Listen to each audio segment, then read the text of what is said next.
Je pense que la France doit impérativement, sur la durée d'un quinquennat, revenir à l'équilibre de ses finances publiques.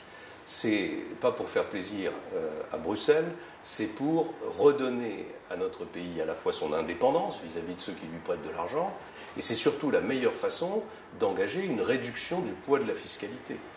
Pour revenir à l'équilibre des comptes publics, il faut faire environ 110 milliards d'économies en 5 ans. Je ne propose ni de baisser ni d'augmenter les impôts des ménages dans un premier temps. Ce que je propose, c'est d'abord d'augmenter le temps de travail, notamment d'augmenter le temps de travail dans la fonction publique, pour pouvoir réduire les effectifs de la fonction publique. On a environ 20% d'effectifs dans les fonctions publiques en France de plus que les autres pays européens. C'est une situation qui est intenable. Je propose ensuite de réduire les domaines d'intervention de l'État. Par exemple, je pense que la politique du logement devrait être complètement et radicalement revue. On dépense 45 milliards d'euros pour aider à la construction de logements, avec un résultat qui est moins bon que celui de nos voisins qui ne dépensent pas autant d'argent. Et puis je propose de réduire le poids des charges et des impôts qui pèsent sur les salaires, qui pèsent sur les entreprises, qui pèsent sur le coût du travail, pour qu'on puisse de nouveau avoir des emplois en France, qu'il y ait des investisseurs qui aient envie de construire des produits, de fabriquer des produits en France et de mettre en place des entreprises de services.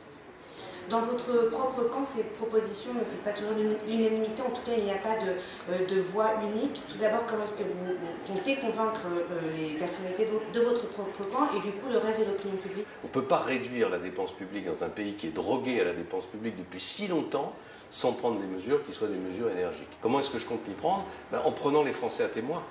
C'est pas par des jeux d'appareils qu'on va choisir un projet. C'est en allant devant les Français, en leur disant la vérité sur la situation de leur pays, en leur proposant des mesures énergiques et en leur demandant de choisir.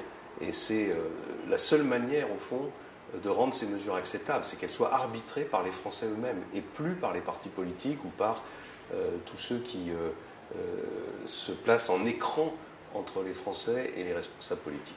Vous faites référence donc à l'utilisation de référendum? Je fais référence d'abord à l'élection présidentielle et qui doit être le moment où les Français font le choix des projets.